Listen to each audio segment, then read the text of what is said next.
puissions encore nous retrouver tout autour, malgré que nous sommes éparpillés, chacun chez lui, mais en esprit, nous savons que nous sommes en union.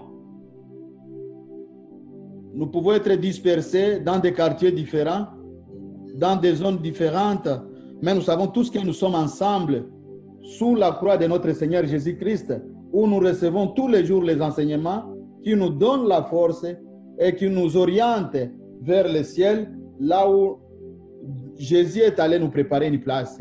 Alléluia. Je crois, le dimanche passé, le serviteur de Dieu nous a parlé sur un sujet intitulé « La joie du Père ». Ça nous a été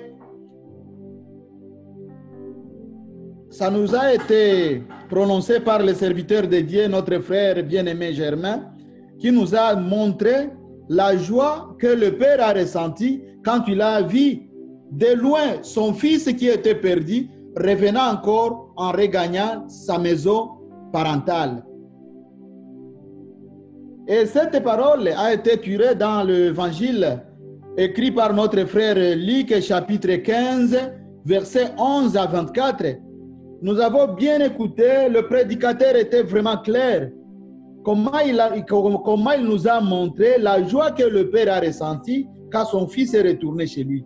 Et ça nous a inspiré que nous devons nous sentir mal à l'aise loin de notre Père. Car notre sécurité tout entière se trouve auprès de notre Père. C'est la raison pour laquelle la parole de la semaine passée nous a poussé à la repentance sincère, à regagner et à vivre sous les pieds de notre Père, qui est notre Père céleste, notre Créateur, Dieu Jéhovah. Alléluia. Est-ce que, s'il vous plaît, il y a quelqu'un qui pourrait laisser son appareil ouvert pour qu'il puisse me répondre, pour que je puisse connaître que si je suis écouté? Non, il faudrait que quelqu'un me réponde quand même. Allô, on t'écoute bien, papa. Merci beaucoup, merci beaucoup. Oui. Donc, avant de commencer mon enseignement d'aujourd'hui, je voudrais donner un petit exemple. Nous avons déjà suivi des films. Un véhicule qui a 4 roues, quand ce véhicule est poursuivi, pour attraper le véhicule, qu'est-ce qu'il faut faire pour attraper ou bien stopper brusquement le véhicule? Souvent, nous voyons, on attaque les pneus. Quand un pneu est attaqué, le véhicule perd directement sa stabilité et puis sa vitesse est réduite à 0. Je crois que si vous comprenez bien cet exemple, ça va nous aider à intérioriser, à comprendre bien l'enseignement que le Saint-Esprit va nous donner aujourd'hui. L'Église est représentée par une voiture qui roule sur 4 roues. Et les 4 roues, ce sont les familles qui composent la congrégation des enfants de Dieu. Si une roue est touchée, toute la voiture est déstabilisée, la voiture perd automatiquement sa vitesse et puis il y a un déséquilibre total et qui peut causer même l'accident à ceux qui sont dans la voiture. Satan, très rusé qu'il est, plus intelligent que nous, il sait comment attaquer les assemblées des enfants de Dieu. Satan connaît la cible de l'Église. Satan connaît le cœur de l'Église. C'est la raison pour laquelle nos familles bien-aimées sont souvent attaquées et déstabilisées par les manœuvres sataniques. C'est la raison pour laquelle aujourd'hui, nous allons parler, notre thème d'aujourd'hui, c'est comment avoir une vie de famille heureuse. Comment nous pouvons avoir une heureuse famille dans notre vie. Bien sûr, vous serez d'accord avec moi, la famille heureuse sur la terre n'existe pas automatiquement. Mais du moins, si nous suivons les conseils et l'orientation de la Bible, de la parole, nous pouvons goûter nous pouvons goûter de bonheur dans nos foyers, dans nos familles. Nous pouvons sentir un certain climat de bonheur si nous suivons réellement les conseils qui sont consignés dans la parole de Dieu pour nous orienter. Alléluia. Amen. Comment avoir une vie de famille heureuse? C'est ça le sujet que nous allons parler en bref. Aujourd'hui, beaucoup d'églises sont déstabilisées car Satan est en train d'attaquer l'église à sa racine. La racine de l'église, ce sont nos familles. Et si nos familles sont touchées, c'est toute l'église qui est déstabilisée, c'est toute l'église qui perd sa vitesse, c'est toute l'église qui est éclaboussée. C'est la raison pour laquelle, bien-aimés, Dieu ne nous a pas laissé sans orientation. Dieu nous a laissé une orientation. Car c'est lui-même qui est l'instituteur du premier mariage dans les jardins d'Éden. C'est Dieu qui a institué le mariage. Et quand quelqu'un institue une chose, il doit mettre une loi qui doit régir ce qu'il a institué. C'est la raison pour laquelle notre Seigneur Jésus-Christ nous dit dans son livre, dans l'évangile de Luc chapitre 11, verset 28, « Heureux ceux qui entendent la parole de Dieu et la gardent. Heureuses nos familles, si nous entendons la parole de Dieu et que si nous pratiquons ces paroles dans nos familles. » Ça, c'est le premier point. Nous pouvons être heureux si nous entendons la parole, si nous écoutons cette parole et si nous mettons cette parole en pratique dans nos foyers. Amen.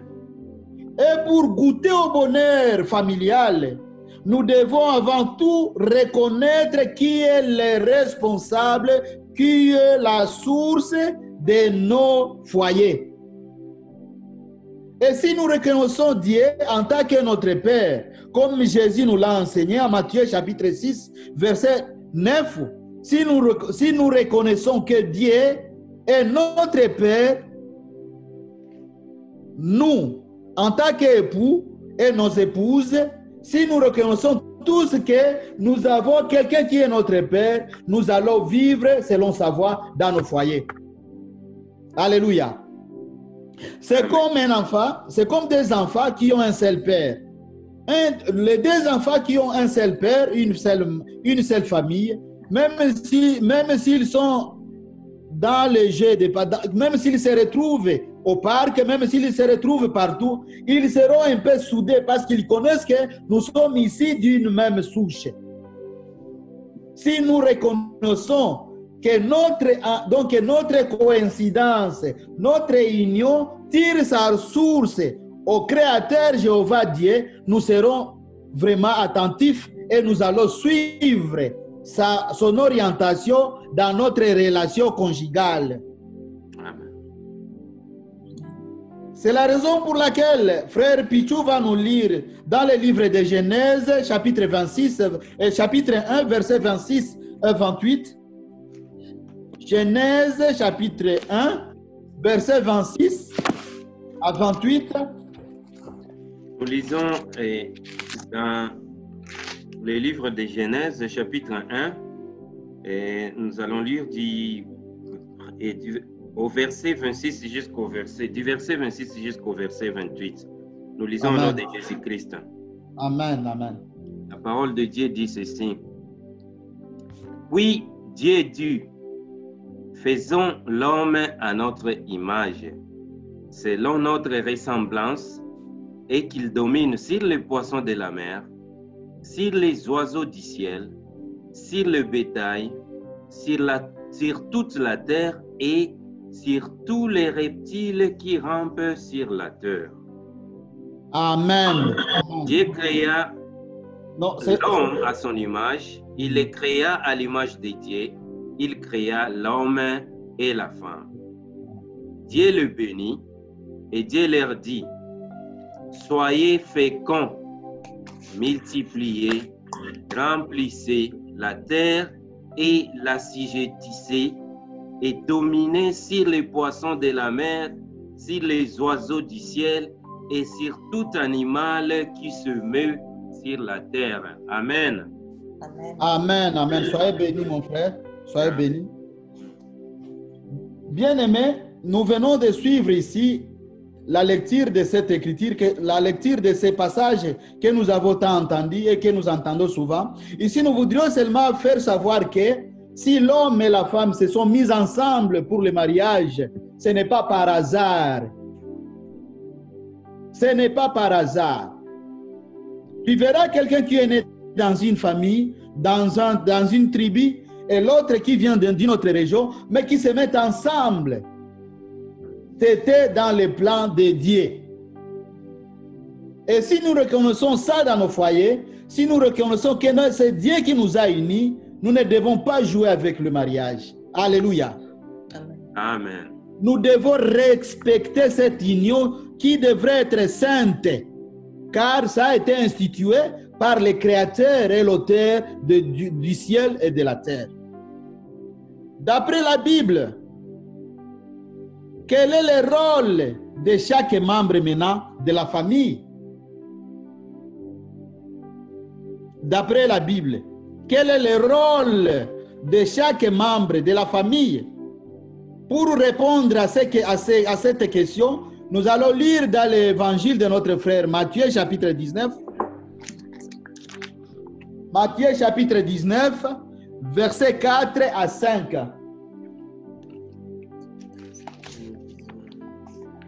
Matthieu 19. Nous lisons.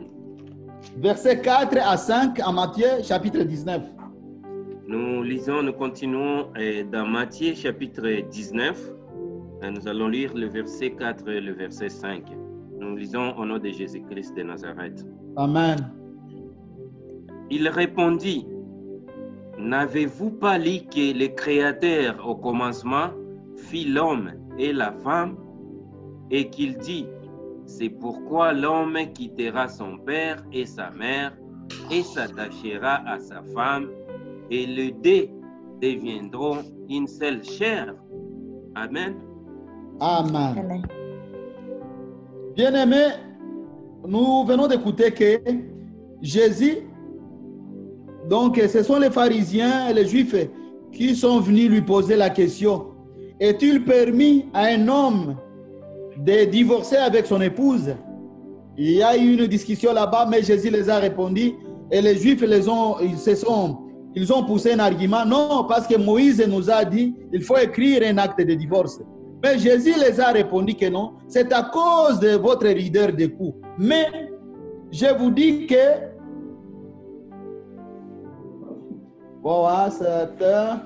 Jésus les a répondu en disant que non. Il répondit, n'avez-vous pas dit que le Créateur au commencement fit l'homme et la femme? Et qu'il dit, c'est pourquoi l'homme quittera son père et sa mère et s'attachera à sa femme. Et les deux deviendront une seule chair. Donc, si nous connaissons ça, si nous reconnaissons que nous nous sommes croisés, nous nous sommes unis sous la direction divine, nous n'allons plus voir des personnes dans un foyer. Nous verrons qu'une seule personne. Donc, ici, ça va dire que 1 plus 1, selon la loi conjugale, va nous donner 1. C'est une unité de la famille. Donc, l'un va quitter sa famille et l'autre va quitter sa famille et ils vont former leur couple, ils vont former leur vie nouvelle ensemble. Il ne peut pas manquer d'incompréhension. Il y aura toujours d'incompréhension. Toi, tu as été élevé dans une famille et l'autre dans une famille. Parfois, il y a des coutumes qui se diffèrent. Il y a des éducations qui se diffèrent. Et ça doit toujours se répercuter quand nous sommes ensemble. Parce que nous ne sommes pas élevés, nous ne sommes pas éduqués sur le même pied. Et là, nous devons avoir une certaine sagesse selon la parole de Dieu. Même si nous rencontrons des difficultés et que la vie actuelle soit différente de ce que Dieu voulait, Voyons pourquoi il est néanmoins possible d'être heureux en famille. Malgré cela, la Bible nous donne une certaine direction pour avoir une famille qui est un peu quand même heureuse. Chaque membre d'une famille peut contribuer au bonheur de celle-ci en imitant Dieu dans sa façon de manifester l'amour. L'homme et la femme peuvent contribuer à la réussite de cette famille en imitant Dieu dans son amour. Alléluia. Amen. Donc, l'homme et la femme doivent imiter l'amour de Dieu. On va dire comment imiter quelqu'un qu'on ne voit pas. On a vu Dieu, on a senti Dieu, on a touché Dieu quand Jésus était sur la terre. C'est Jésus qui nous a montré toutes les qualités de Dieu. C'est Jésus qui nous a montré comment Dieu se comporte, comment Dieu vit avec l'homme, comment Dieu se sent quand l'homme est en souffrance, comment Dieu se sent quand l'homme est en joie. Tout ça, on l'a vu en la personne de Jésus-Christ sur la terre pendant qu'il était avec ses disciples. Et la vie de Jésus n'a pas été comme ça, elle a été écrite. Dès la naissance jusqu'à son enlèvement, nous avons toutes les activités de notre Seigneur Jésus-Christ. Mais ce n'est pas toutes, en gros modo, mais une plus grande partie de ces activités a été écrite dans la Bible. Et quand nous lisons le parcours de notre Seigneur Jésus-Christ, nous savons qu'il a été animé d'un grand amour. Et c'est cet amour là-bas, si moi, époux, et mon épouse, nous témoignons son amour, cet amour désintéressé dans notre couple va se sentir heureux. Notre couple va imiter l'amour de notre Père et va témoigner ce climat de bonheur dans notre foyer. Alléluia. Amen. Donc, bien-aimés, en imitant Jésus-Christ, et en suivant sa parole, chacun de nous peut améliorer la vie de la famille. Premier point dans ce sujet, comment nous pouvons vivre une vie heureuse de famille. Premier point, nous allons voir les modèles d'un mari, les modèles pour les maris. Parce que quand on veut avoir le bonheur dans la famille, l'homme, le mari et la femme doivent avoir une certaine qualité pour améliorer le climat dans leur union. Maintenant, nous allons voir ici le modèle pour les maris. La Bible nous dit que les maris devraient traiter leurs femmes de la même manière que Jésus-Christ traite ses disciples. Donc les maris devraient être animés d'un amour désintéressé et s'inspirer de la manière dont Jésus traitait ses disciples. La Bible nous donne cette directive. Marie, continuez à aimer vos femmes comme le Christ aussi a aimé la congrégation et s'est livré lui-même pour elle. C'est de cette façon que les maris doivent aimer leurs femmes comme leur propre corps. Celui qui aime sa femme s'aime lui-même, car personne n'a jamais haï sa propre chair, mais il la nourrit et l'entoure de soins, comme le Christ aussi le fait pour la congrégation. Pour répéter ça, nous allons lire dans le livre d'Éphésiens chapitre 5. Éphésiens chapitre 5, versets 23 et 25. Éphésiens chapitre 5.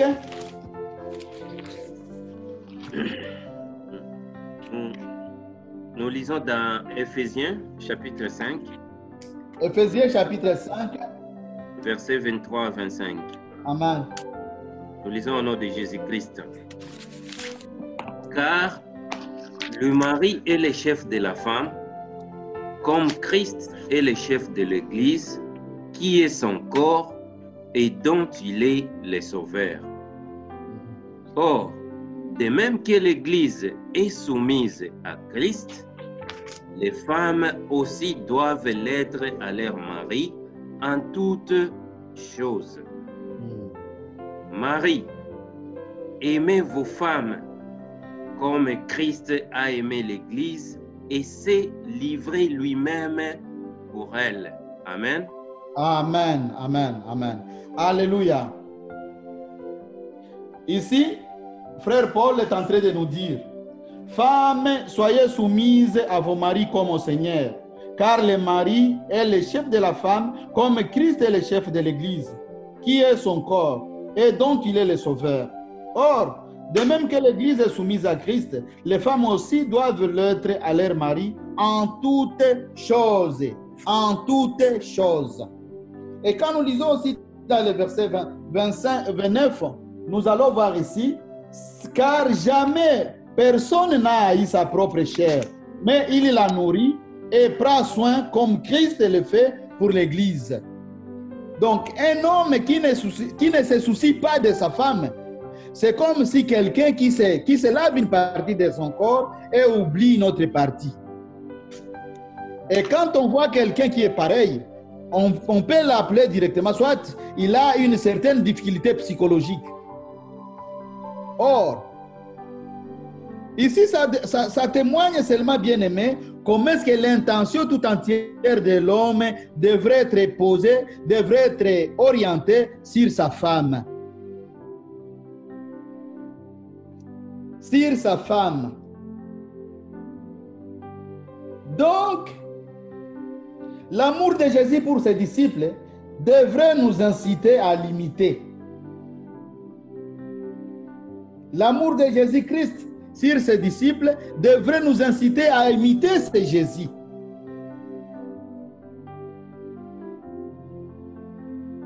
Et de se rappeler de ces... Donc, ce qui va aider les maris à appliquer cette qualité d'amour, c'est de se rappeler de ses erreurs pour que Dieu lui pardonne aussi. Car nous, souvent, nos coutumes, nous disons souvent c'est le mari qui a droit. C'est le mari qui a raison. C'est le mari qui est le chef. C'est le mari qui a tout. Il a la direction, il a l'orientation. Et c'est lui qui a l'autorité. C'est ça, c'est ce que nous disons nous.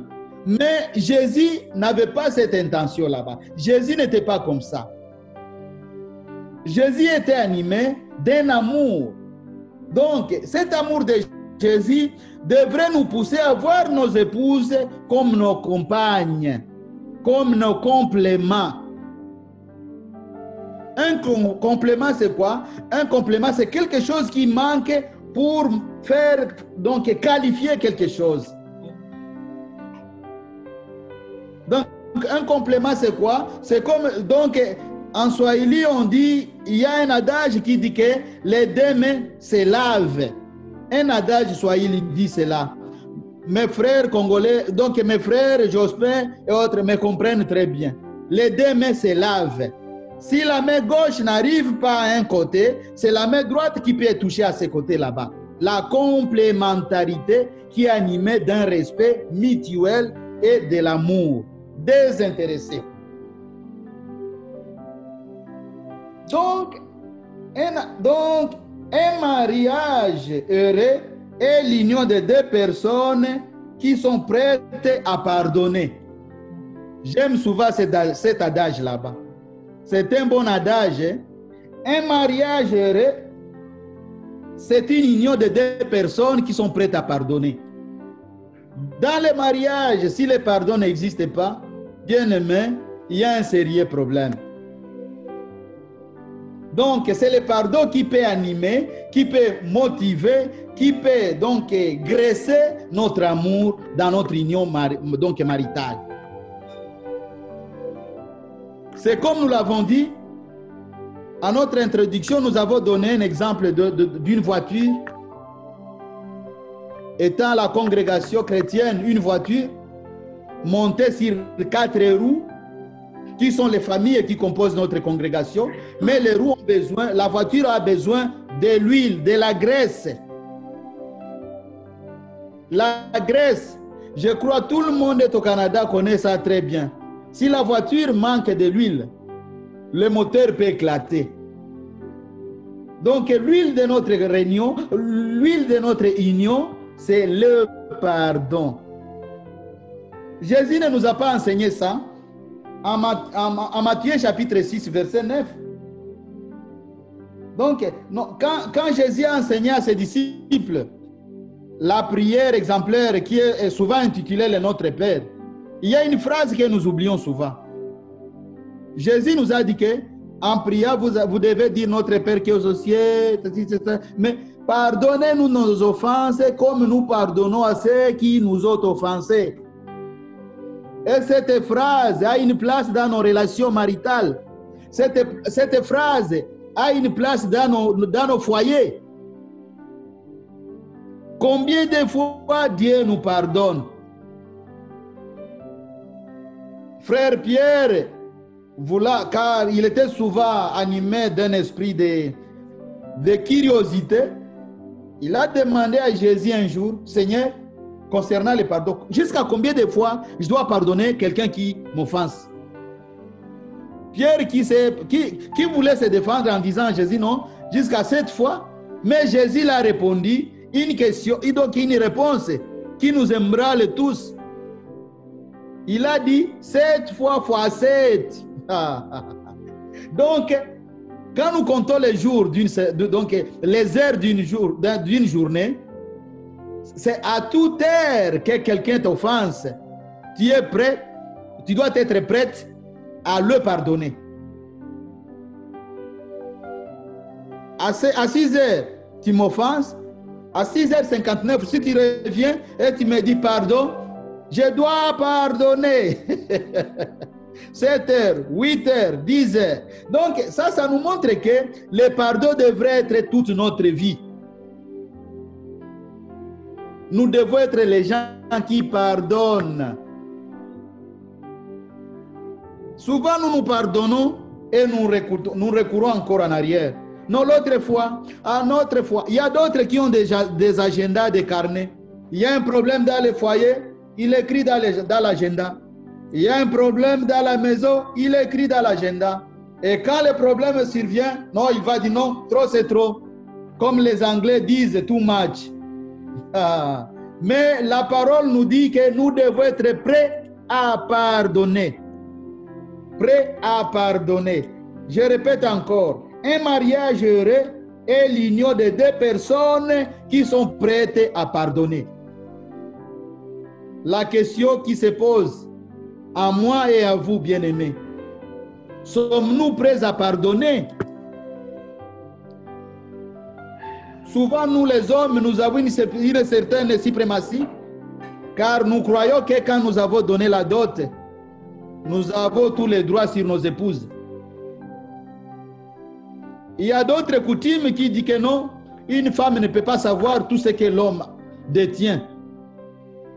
Ici où nous sommes, par exemple, entre l'homme et la femme, si l'homme mourait et qu'il cachait ses histoires, qui sera la première à aider les enfants à découvrir ce que leur père avait?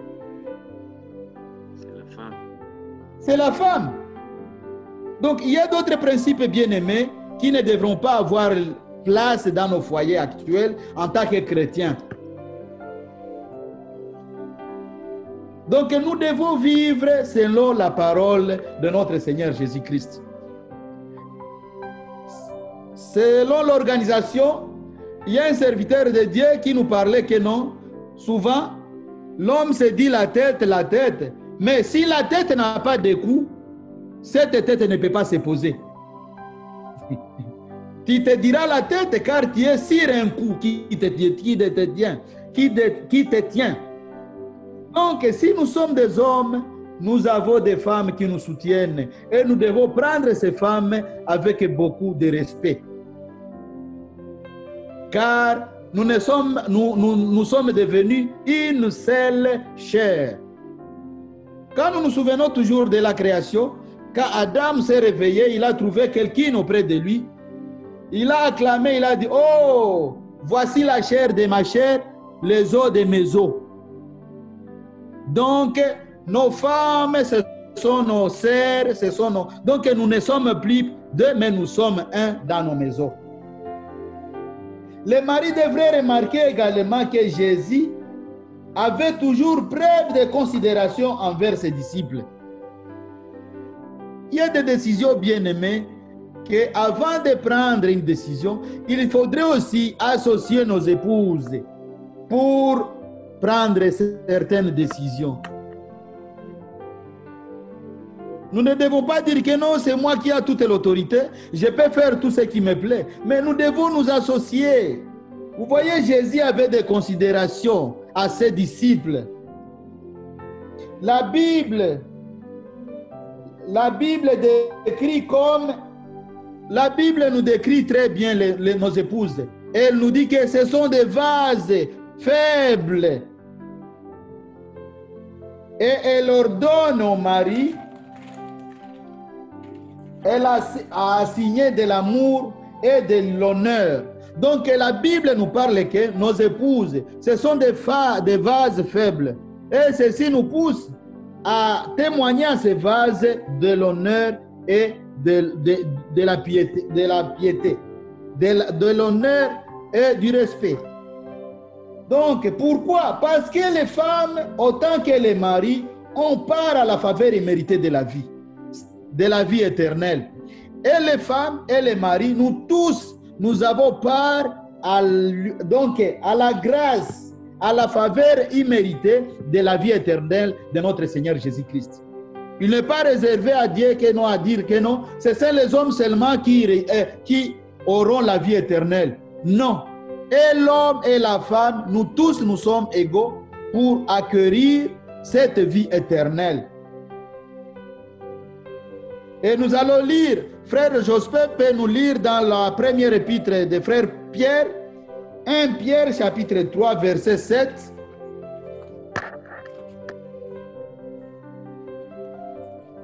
Pierre, chapitre 3, 7e verset. Nous lisons dans la Bible, dans 1 Pierre, chapitre 3, nous lisons les 7e versets au nom de Jésus-Christ. Amen. Marie, montrez à votre tour de la sagesse dans vos rapports avec vos femmes, comme avec un sexe plus faible. Honorez-les comme devant aussi hériter avec vous de la grâce de la vie. Qu'il en soit ainsi, afin que rien ne vienne faire obstacle à vos prières. Amen. Amen, amen, amen, amen, amen. Il me sera difficile d'aller prier ou bien d'aller à l'église ou bien de prier, de me présenter devant mon Dieu s'il y a un problème entre moi et mon épouse, sans pour autant lui demander pardon ou bien d'arranger ça. Non, c'est elle qui a la clé de la prière, c'est elle qui a la clé de l'ouverture de ma prière à Dieu. Et c'est moi aussi qui détiens l'ouverture de sa prière à Dieu. Car s'il y a un conflit entre moi et lui, nous ne pouvons pas nous présenter devant Dieu. Nous ne pouvons pas nous présenter devant Dieu. Même si nous pouvons avoir des inspirations, mais s'il y a un conflit entre moi et lui, et que je me présentais en prière, et que je n'ai pas arrangé avec elle, mon culte ne sera pas adorable, mon culte ne sera pas vraiment bienvenu à notre Père.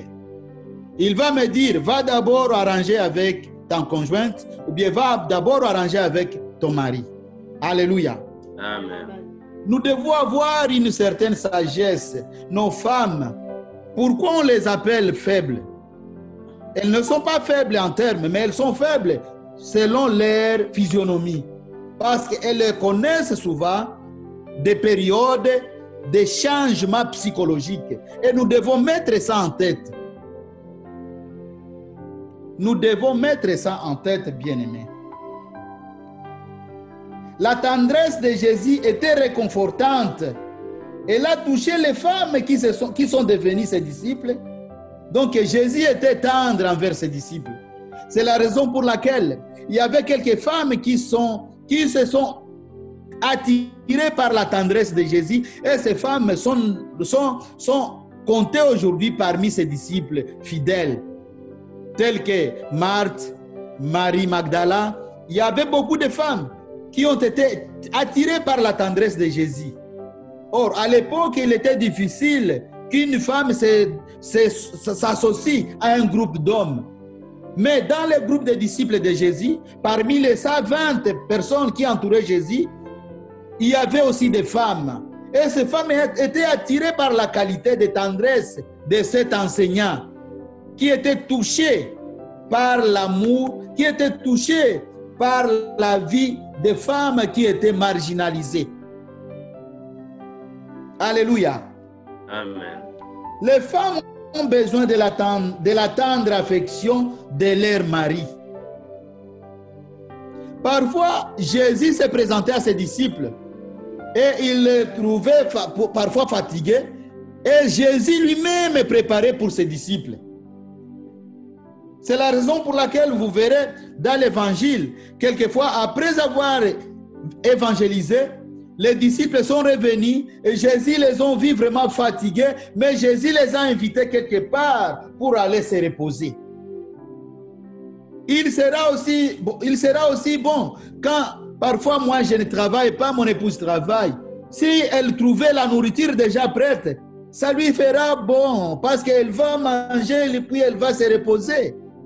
Amen. Ce n'est pas seulement non parce qu'elle est mariée, elle revient du travail, elle doit passer à la cuisine, elle va arranger la maison parce que c'est une femme. Non. Nous devons être tendres envers nos femmes. Nous devons être vraiment animés d'une affection, de tendresse. Ce sont des humains. Ils ont été créés aussi par Dieu. Et elles ont aussi des sens, des fatigues. Et parfois, nous ne comprenons pas ça. Nous voyons seulement une femme est capable de tout faire. Travailler ou pas, fatiguer ou pas, elle est censée de le faire. Non, bien-aimés, nous devons changer cette mentalité. Nous devons être compatissants envers nos femmes. Nous devons laver nos cerveaux en disant que non, comme je suis la tête, moi, je ne peux rien faire. C'est elle qui est à la charge. Moi, je m'occupe seulement des grandes histoires. Non. Pendant ces moments de confinement, combien de fois, papa, tu as déjà torchonné la maison? Combien de fois tu as déjà mopé la maison? Combien de fois tu as déjà même lavé les assiettes? Combien de fois? Bien-aimés, nous devons imiter l'amour de Jésus-Christ envers ses disciples. Nous savons que nous sommes des têtes, mais une tête doit être aussi animée et orientée, doit être animée d'une grande sagesse. Alléluia. Amen. Le deuxième point, c'est un exemple maintenant d'une femme mariée. Je crois ici, nos sœurs ont été contentes parce que la parole nous a beaucoup touchés. Ici, nous touchons maintenant le côté de nos femmes. Un exemple pour les femmes mariées. Une famille est une organisation. Une famille est une société. Et pour bien fonctionner, une société doit avoir un chef. Même Jésus a un chef à qui il se soumet. Nous allons lire dans la première épître aux Corinthiens, chapitre 7 et chapitre 11. 1 Corinthiens, chapitre 11.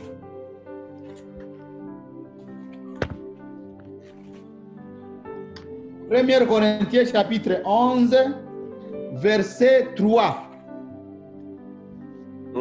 Nous lisons dans 1 Corinthiens, chapitre 11. On va lire les 3e versets au nom de Jésus-Christ. Amen.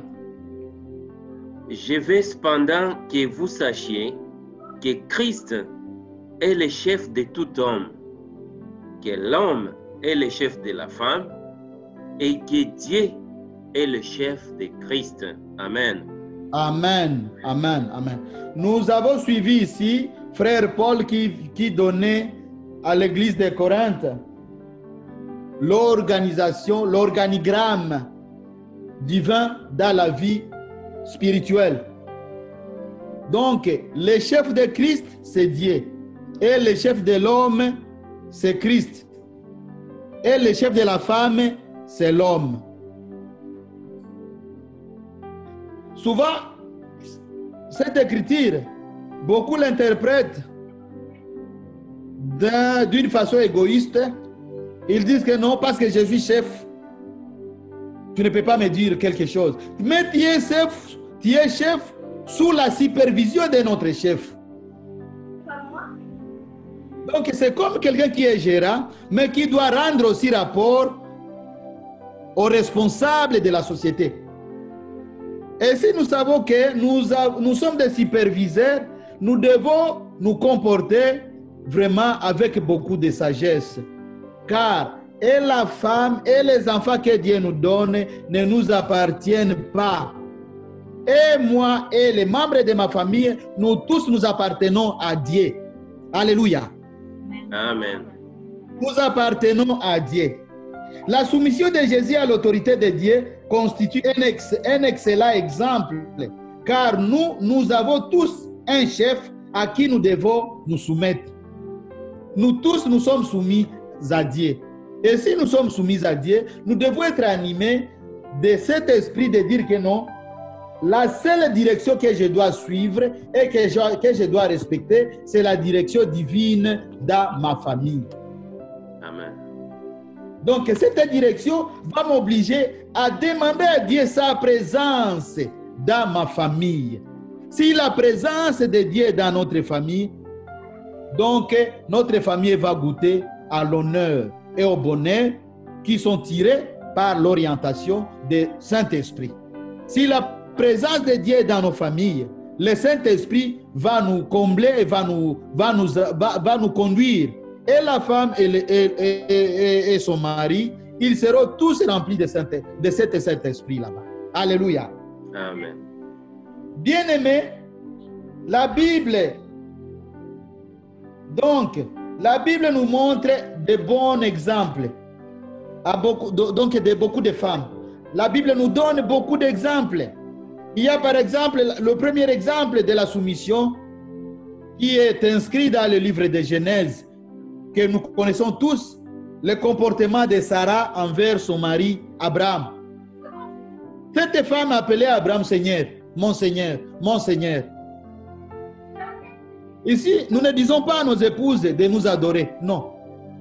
Mais qu'il y ait quand même un certain qualificatif pour nos épouses de nous appeler. Souvent, nous voulons imiter ce que nous avons trouvé et ceux qui ne sont pas en Jésus-Christ. Nous voulons les imiter.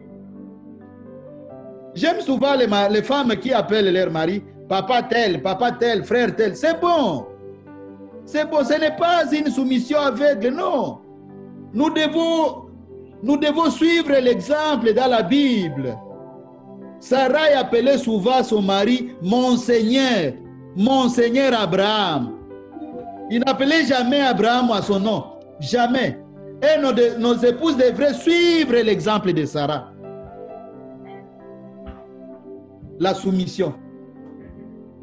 Il y a d'autres soumissions qui sont hypocrites. Quand vous sortez, donc au fait, quand vous sortez quelque part, on doit, cette femme est vraiment soumise. Mais quand vous arrivez dans la maison, c'est le changement total. Quelqu'un te dit, mon épouse, parce que souvent nous les hommes, nous sommes comme des enfants, hein, excusez. Parfois nous voulons voir comment est-ce que l'amour est en train de nous diriger. Je peux être fatigué, je dis que non, aujourd'hui je vais boire le verre d'eau que mon épouse va me donner. J'arrive à la maison, je demande, oh madame, est-ce que tu peux me... Ah, toi aussi, tu n'es pas malade, tu peux aller là-bas. Bien-aimé, nous devons témoigner donc l'homme, donc la personne que nous avons dans notre cœur. Que la soumission ne soit pas à l'extérieur de nos maisons seulement, que la soumission soit et dans nos maisons et à l'extérieur de nos maisons. Alléluia. Amen. Que nos voisins viennent demander comment est-ce que vous faites vous pour qu'il y ait ce climat dans votre maison. Que nos voisins nous envient.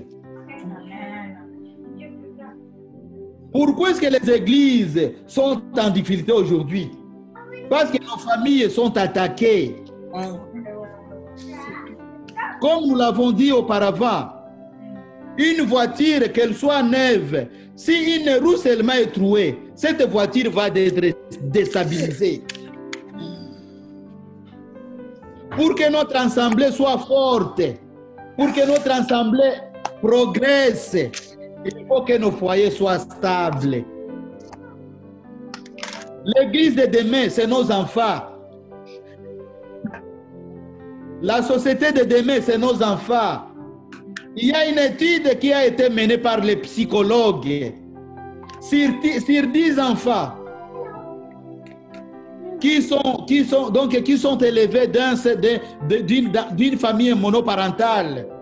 Il y a 2 de ces enfants là-bas qui réussissent leur vie. Parce qu'ils vivent dans le traumatisme. Ils ne sont pas entourés de l'amour parental de 2 parents.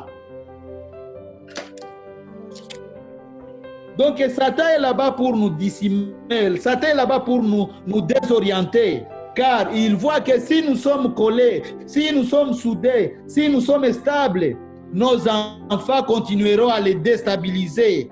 Nos enfants seront des responsables. Nos enfants seront des serviteurs de Dieu. Et pour que nos enfants échouent, pour que le diable réussisse sa mission, il faut que nos familles soient divisées. Il faut que nos familles soient dispersées. Nous devons mettre ça en tête, bien-aimés. Nous pouvons enseigner, nous pouvons prier, nous pouvons faire des miracles. Mais si nos familles ne sont pas stables, l'église de demain va s'écrouler. Amen. Donc, bien-aimés, puisque le mariage est l'union des personnes imparfaites, des situations extrêmes, les situations extrêmes peuvent mener la séparation ou le divorce. Parce que nous sommes imparfaits, les situations extrêmes peuvent nous amener donc à la séparation. Néanmoins, la Bible autorise à adopter cette seule solution. La Bible ne nous permet pas de prendre cette solution à la légère. La solution de divorce, la solution de séparation, elle n'est pas à prendre à la légère. Avant de prendre cette solution, nous devons nous mettre à table. Comment nous voulons voir l'avenir de ce que Dieu nous a donné. Quand nous voulons nous séparer. Et nous serons demandés, le compte nous sera demandé par Dieu. Parce que nous ne sommes que des gérants. Les responsables de tout ce que nous avons eu dans la famille, c'est Dieu. Et si nous orientons l'avenir de ces enfants, Dieu va nous punir. Nous avons vu et nous avons lu l'autre fois que nous sommes les temples de l'Éternel. Et si quelqu'un détruit le temple de Dieu, Dieu aussi le détruira. Nos enfants, ce sont des temples. Si nous détruisons l'avenir de ces enfants, Dieu va nous demander les comptes. C'est la raison pour laquelle, avant de prendre toutes les décisions dans nos familles, nous devons mettre la parole de Dieu devant nous et demander l'orientation de Dieu dans la prière sincère. Dieu ne nous a pas laissés comme ça. Dieu nous a dotés des hommes et des femmes mûrs qui peuvent aussi nous aider en conseil. Mais aujourd'hui, nous nous fermons. Nous ne sommes pas ouverts les uns aux autres dans nos congrégations. Dieu nous a donné les anciens. Dieu nous a donné les pasteurs. Combien de fois nous appelons ces anciens pour nous conseiller? Combien de fois nous demandons à nos frères et sœurs de prier pour nos foyers s'il y a un problème qui survient? Bien-aimés, nous sommes une famille unie, mais qui est composée de beaucoup de familles, comme nous sommes les membres du corps de Jésus-Christ. Une famille est un membre. Et si cette famille a un problème, c'est tout le corps qui devrait se sentir mal à l'aise. Combien de fois nous racontons et que nous voyons qu'une famille est absente? Qui déjà appelé cette famille pour s'enquérir de sa situation? Dieu nous a mis ensemble pour que nous tous nous puissions aussi nous retrouver tout autour de lui à la table dans le paradis céleste.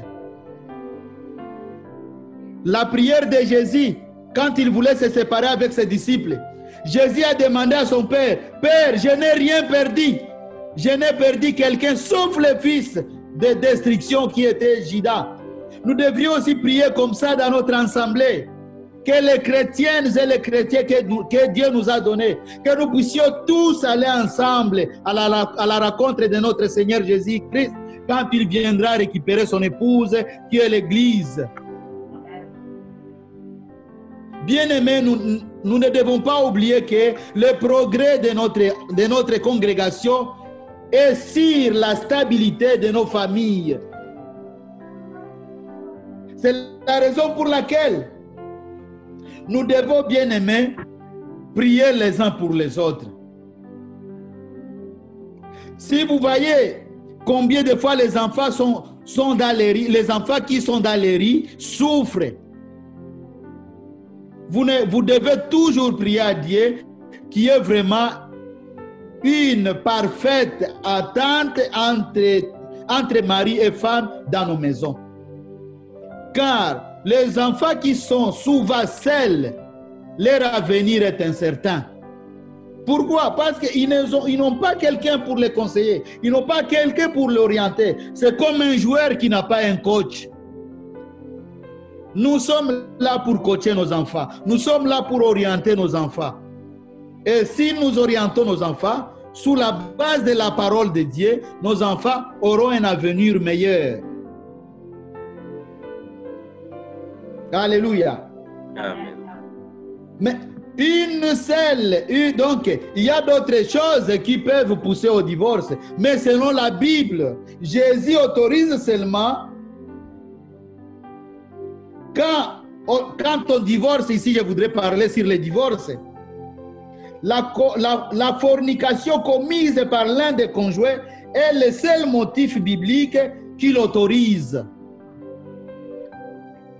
Nous allons lire dans le livre, donc dans l'évangile de Matthieu, chapitre 19, verset 9. Matthieu 19.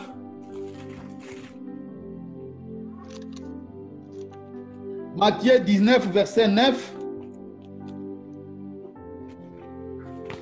Nous lisons dans Matthieu 19, verset 9. Amen. Au nom de Jésus. Amen, amen.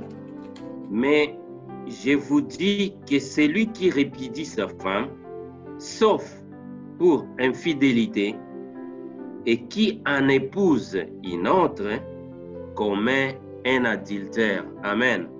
Amen, amen, amen. Bien-aimé, c'est lui qui répudie sa femme, sauf pour fornication ou infidélité, et qui en épouse une autre, commet un adultère. Ici, ça nous pousse seulement à dire, il ne faut jamais se séparer. Ce que Dieu a mis ensemble, il n'est pas bon de les séparer. Ce n'est pas par hasard que vous vous êtes mariés. Ce n'est pas par hasard que vous vivez ensemble. Vous pouvez voir, vous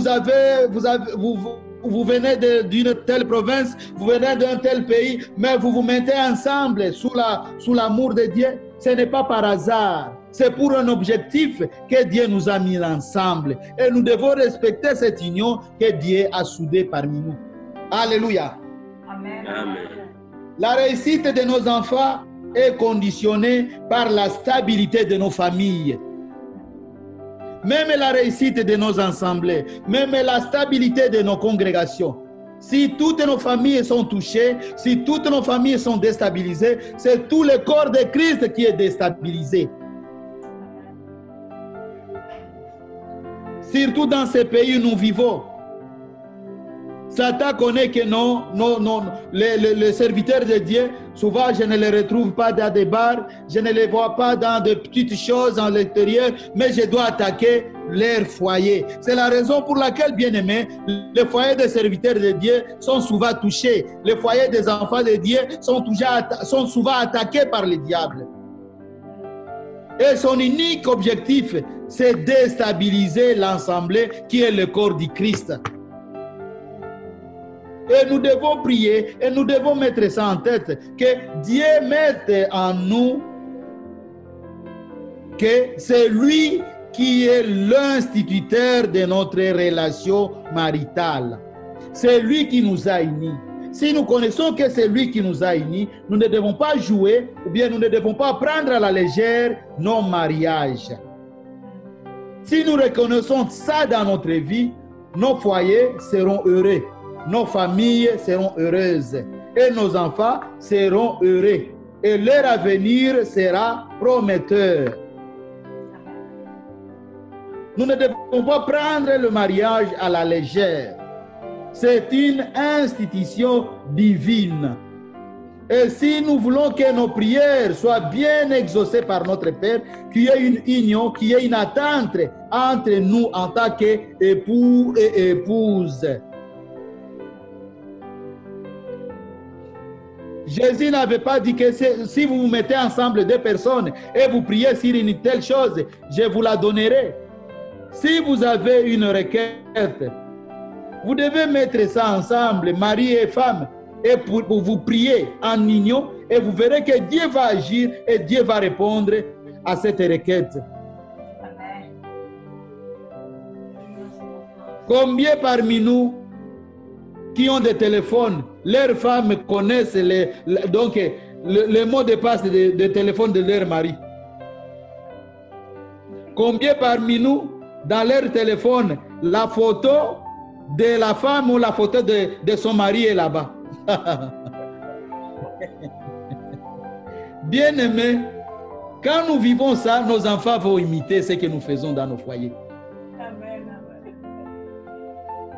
Parce que moi, je me souviens souvent en pédagogie, la pédagogie nous dit que l'enfant est le miroir de son foyer. L'enfant reflète ce qu'il voit, ce qu'il vit, ce qu'il voit. Nous devons être un modèle à nos enfants. Le pardon devrait animer toute notre vie dans la famille. Nous devons imiter notre Seigneur Jésus-Christ envers ses disciples. Il est arrivé même à laver les pieds de ses disciples. Or, celui qui lavait les pieds, c'était le serviteur qui lavait les pieds de son patron. Mais Jésus s'est soumis. C'est la raison pour laquelle aussi nous devons nous soumettre. Nous devons animer cet amour. Nous devons être animés par cet amour dans nos foyers pour que notre prière soit écoutée, soit exaucée par notre Père. Amen, amen. Si vous voyez aujourd'hui les assemblées sont divisées, vous verrez les serviteurs de Dieu qui rôdent autour de l'air, qui rôdent dans les maisons de ceux qui devraient être censés protégés par eux. Combien de scandales qui sont poussés, qui sont sortis concernant la fornication dans les assemblées. Il y a des relations intimes entre les serviteurs de Dieu et les sœurs des assemblées. Il y a des relations ignobles entre les maris et les sœurs ou bien les femmes qui sont mariées dans les assemblées. Que ces péchés soient loin de nous, bien-aimés.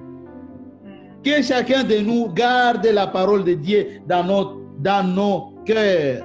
Que la parole de Dieu soit une lampe, comme le psalmiste nous a dit, dans le psaume chapitre 119, versets 5 et 5. Que la parole de Dieu soit une lampe qui nous dirige dans notre vie sur la terre.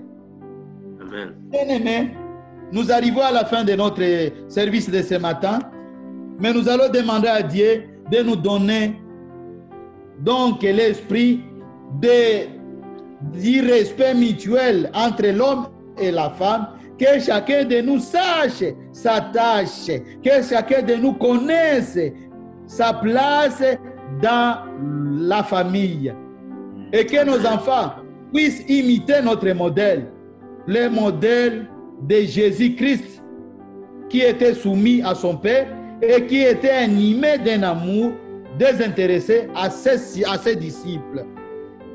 Que cette parole nous aide, que nos foyers puissent avoir la paix et le bonheur, malgré que le bonheur totalement n'est pas encore institué, mais nous devons goûter ce bonheur dans nos foyers, en tant qu'enfants de Dieu, en tant que les gens qui sont pleins, qui sont animés de l'Esprit Saint. Que nos foyers quand même goûtent le bonheur, et que ce bonheur là-bas doit inciter aussi nos enfants à avoir de bons mariages et de bons foyers qui sont animés et orientés par la parole de Dieu.